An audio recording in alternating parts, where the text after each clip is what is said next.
Mar Gómez es experta doctora en física y seguirla en Twitter siempre da una claridad espectacular de temas como esto. Los saludamos con muchísimo gusto. Mar, gracias por estar con nosotros esta mañana. Buenas tardes para ti. Gracias, buenas tardes para mí y buenos días para vosotros. Gracias, Mar. Platícanos antes que nada y brevemente en qué condiciones estarían viviendo durante estos días, durante estas últimas horas, los tripulantes del submarino. Bueno, la verdad es que estamos con esta cuenta atrás. Hace poco leía que ya, según algunos expertos, pues se podría haber agotado ya ese oxígeno. Pero bueno, en el caso de haber seguido con vida o de poder continuar con vida, las condiciones serían muy extremas.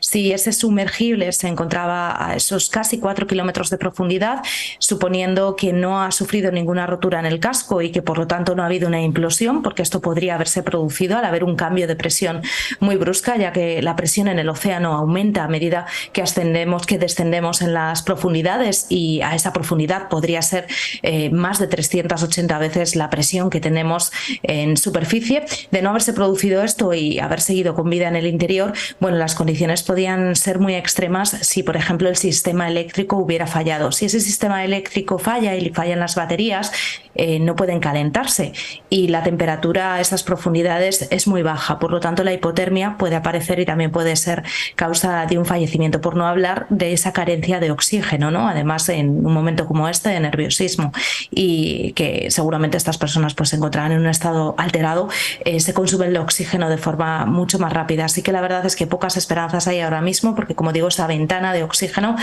parece ser que ya se ha consumido, e incluso aunque hubieran logrado salir a la superficie, este sumergible está diseñado de forma que solo se puede abrir desde fuera. Así que el problema del oxígeno es el mismo, tanto en profundidades como en la superficie.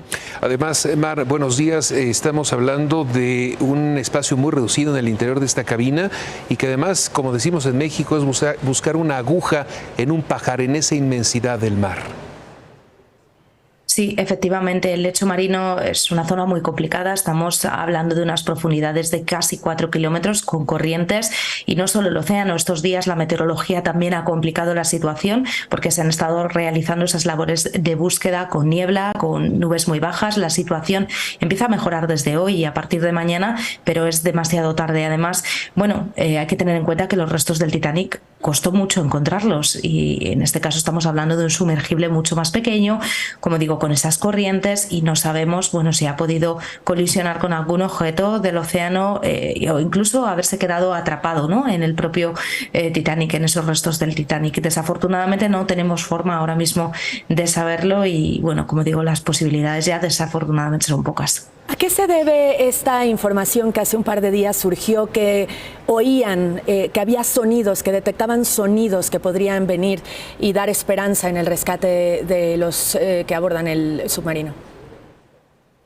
Bueno, en este caso es que la única técnica que han tenido para poder intentar rastrear dónde se encontraba este sumergible es utilizar el sonar. El sonar lo que hace es emitir pulsos de sonido, y cuando detecta un objeto lo devuelve y podemos identificar si hay algo ahí.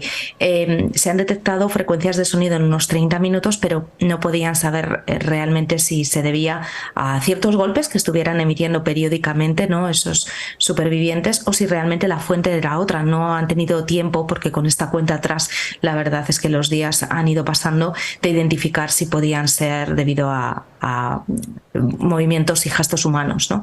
Así que de momento no ha habido ninguna otra respuesta, y bueno, pues esta es la información que tenemos a día de hoy. Mar, ¿tú crees que esta situación específica pueda poner en entredicho el uso para fines turísticos de equipos muy sofisticados pero muy frágiles, como por ejemplo o incluso pensar en el espacio exterior?